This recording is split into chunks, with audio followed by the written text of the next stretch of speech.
नमस्कार, मैं राजेश शर्मा और 7 इंडिया न्यूज में आपका स्वागत है।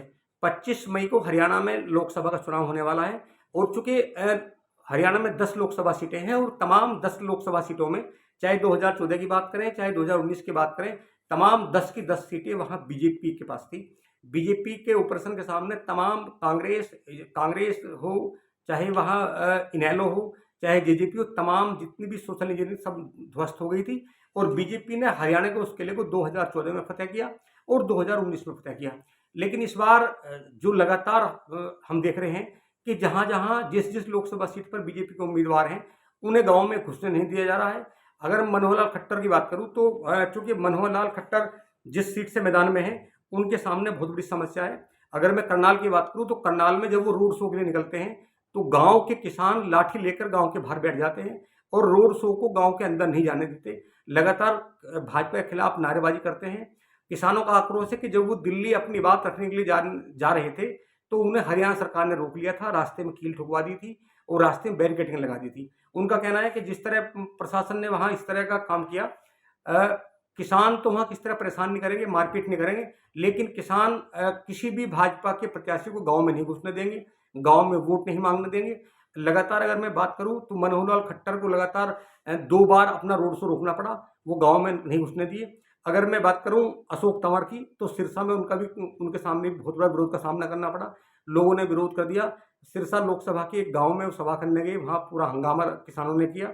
अगर मैं बात करूं रंजीत चौटाला की तो हिसार में, चूंकि हिसार में जितना वहां एंटी इनकम्बेंसी को देखते हुए भाजपा ने विजेंद्र सिंह जो सांसद है वर्तमान में, इनका टिकट बदला और रंजीत सिंह चौटाला को टिकट दिया। लेकिन रंजीत सिंह चौटाला का वहां इतना विरोध है, किसान लगातार विरोध कर रहे हैं, गांव में नहीं घुसने दे रहे।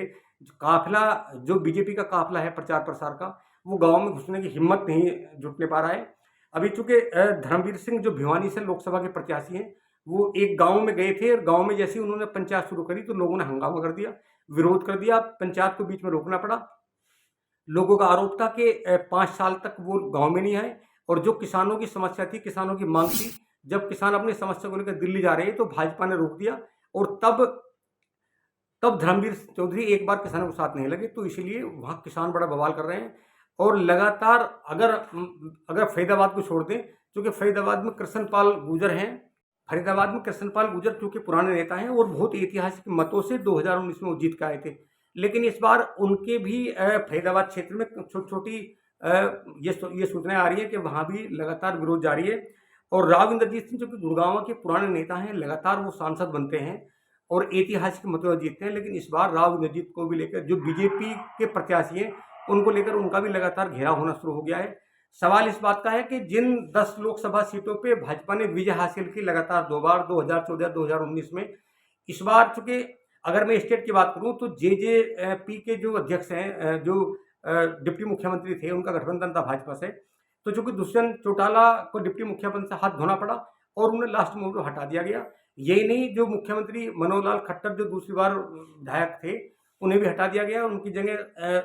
उनके सांसद को जो सांसद थे, और चूंकि बीजेपी ने वहां दांव खेला कि उन्हें सांसद को वहां नायब सैनी को मुख्यमंत्री बनाया गया, मनोहर लाल खट्टर को करनाल से लोकसभा के लिए उतारा गया कि ताकि विरोध ना हो। लेकिन लगातार अभी 2 दिन पहले नायब सैनी की एक मीटिंग होती है, मुख्यमंत्री की रैली के लिए जो कुर्सी बिछाई गई थी उसमें मुश्किल से 50 से 60 लोग बैठे दिखाए गए और लगातार किसानों का वहां दल आता है।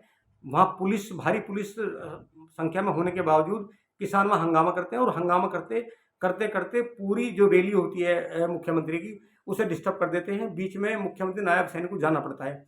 जिस तरह के इस समय हरियाणा में हालात हैं, वहां 25 मई को लोकसभा का चुनाव है। हालांकि चुनाव के बाद क्या होगा ये तो मतदान के बाद जब मतगणना होगी, नतीजे आएंगे तब पता चलेगा। लेकिन फिलहाल जो किसानों का मूवमेंट है, जो किसानों के आंदोलन रहे, उनका असर बेहद सबसे ज्यादा, अगर हम बात करें उत्तर भारत की, तो सबसे ज्यादा असर पंजाब और हरियाणा में देखने को मिल रहा है। किसान अभी भी उग्र हैं। वहाँ किसानों का मुद्दा लगातार है, बेरोजगारी का मुद्दा लगातार है, महंगाई का मुद्दा लगातार है।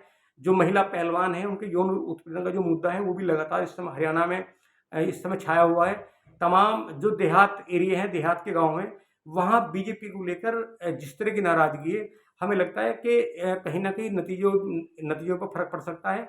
और जो विजय रथ था 10 लोकसभा सीटों का, जिस तरह के हालात हरियाणा में बने हुए हैं, कहीं ना कहीं ये जो रथ है, विजय रथ है, इसमें कहीं ना कहीं सेंधमारी हो सकती है और कहीं ना कहीं भाजपा को इसका नुकसान उठाना पड़ सकता है। तो आप लगातार देखते रहिए 7 इंडिया न्यूज़। हम आपको लगातार हरियाणा का अपडेट देंगे कि वहाँ क्या चुनाव है। 25 मई को वहाँ मतदान होगा और तमाम जो वीटो पावर है भाजपा की लगी हुई है। हालांकि जो भाजपा के वरिष्ठ नेता हैं, प्रधानमंत्री का लगातार उत्तर प्रदेश में फोकस है, हालांकि पूरे देश में प्रचार में जा रहे हैं। और गृह मंत्री अमित शाह, चूंकि उत्तर प्रदेश में जो पूर्वांचल में जिस तरह के हालात बने हुए हैं, पश्चिम में जिस तरह के हालात थे, क्षत्रिय समाज नाराज था, इस समय पूरा फोकस अमित शाह का भी उत्तर प्रदेश के पूर्वांचल में है। अब देखना यह है कि नतीजे किस करवट बैठेंगे, किसके पक्ष में आएंगे। आप लगातार देखते रहिए 7 इंडिया न्यूज़। नमस्कार।